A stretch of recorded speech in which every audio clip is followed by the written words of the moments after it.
Hello everyone, I'm Rachel and I welcome you all to Executive Corner Expert Talks. Today I'm speaking with Ajay Gupta. Now, Ajay is the CEO at LCC Immigration. They offer visa and immigration services to Canada and other countries. Here at Kalkine, we bring you industry leaders, successful business owners, market and equity advocates, all under one roof to help you discover the insights of the stock market. Hello there, Ajay. It's great to have you speaking with us today. Thanks, Rachel. Thanks for having me. And how are you doing? I'm good, thank you. Very interested to hear more about immigration over in Canada. So, what are some of the biggest challenges that immigrants face when moving to another country? See, Rachel, before moving to the country, even like I think you are based out in Australia, and say you are sitting in Sydney, and suddenly you have to move to Melbourne or Perth. When you're moving from a city to city, there also you find a lot of challenges because you're changing your home, you're changing your culture, you're coming across with new neighbors. So it's the city thing. Now you think like you are moving totally out of country. You are sitting in Australia and you're trying to come to Canada. So challenges will definitely be there, and specifically if I talk about Canada, uh, the main challenge people which face or they think is mainly on the weather, because Canadian weather is a bit harsh sometimes. Like if you are in Northern Territories or if you're in Atlantic regions, you get snow.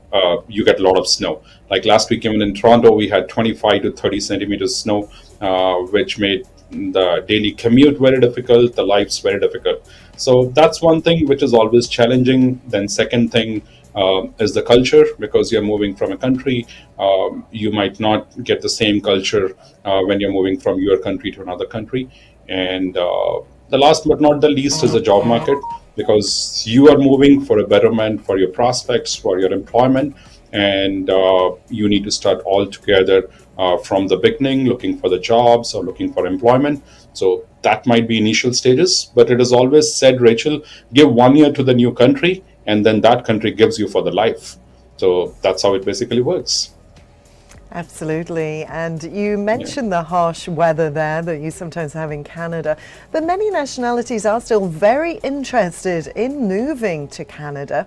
Why do you think this is, and what is a popular country for people to move from to Canada? Okay. Canada is rated number one country for the quality of life. If you see a lot of surveys, if you see US, everybody is rating Canada number one. Because during COVID, the way Canada has handled the situation, I'm not sure any other country has handled it. The kind of things which happen in Canada, and the way they took so much care of their people and took them away from pandemic. So one is the quality of life, which also include intangibles like job security, political stability, say you can say individual freedom and environmental quality. So that's point one. But other than those, the things which really attract people to come to Canada is the healthcare system. Canada right now have the best healthcare system, consistently ranked among best in the world.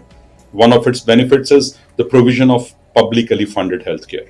So that's very, very important when you have the public funding. Then education system in Canada, you might have heard, it's one of the best education systems.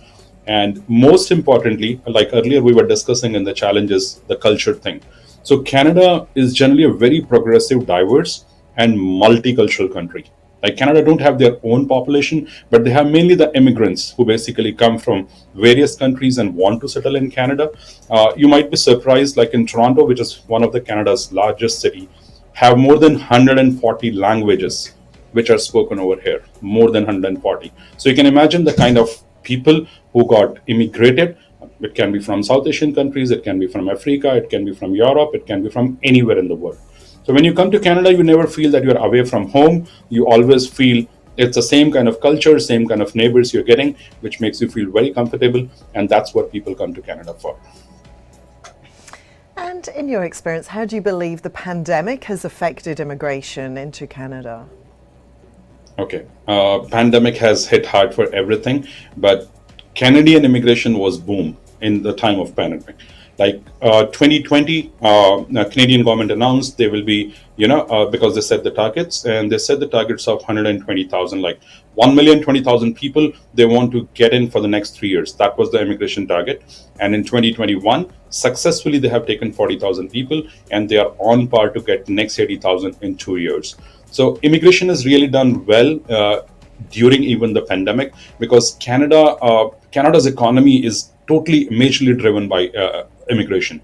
So they never stopped it. They eased the rules for the people who were already in Canada. Like, it has been benefited for a lot of people who were students in Canada, who were workers in Canada, and who were really having a difficult life during pandemic, not getting jobs, getting the pay cuts and all. So Canadian government stepped in and tried to help them.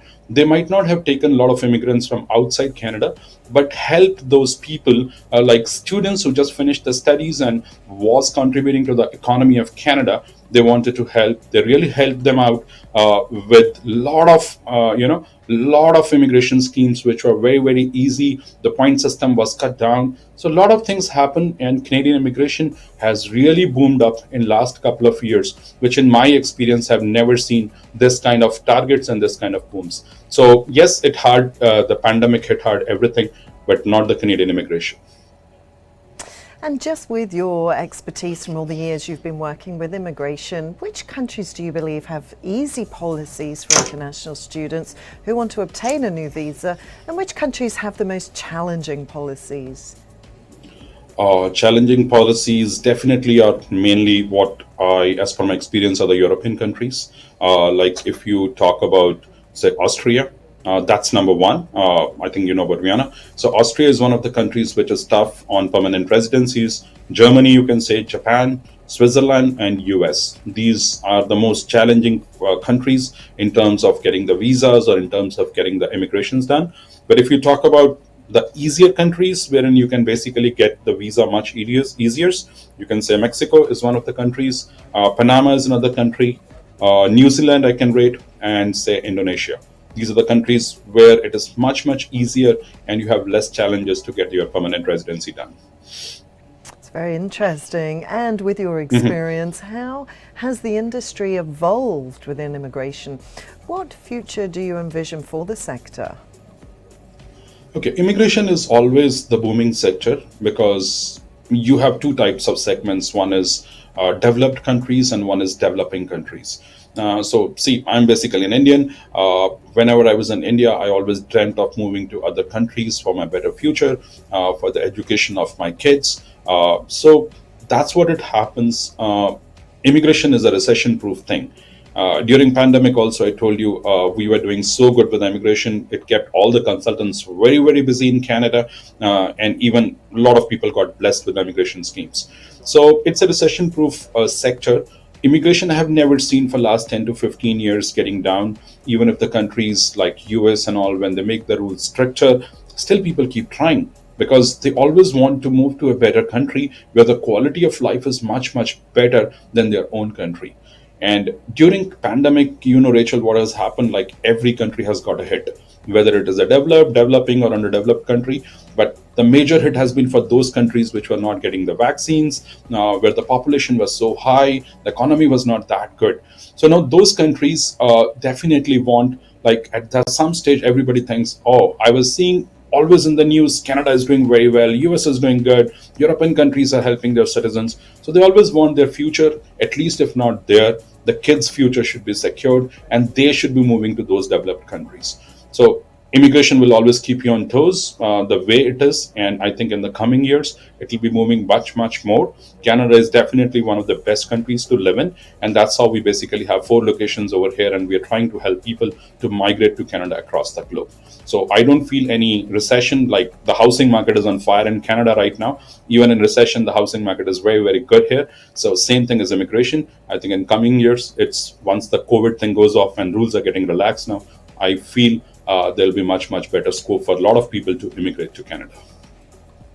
Absolutely. And I think with immigration, if you think you want to do it, you should do it because nobody wants to live with regret. So thank you so much for your insights there today, AJ. It's been fascinating to chat with you. Thank you, Rachel. Thank you so much. It's a pleasure talking to you. Thank you. And with that, I will sign off for now, but watch this space for more. Till then, stay apprised and invest wise with Kalkine.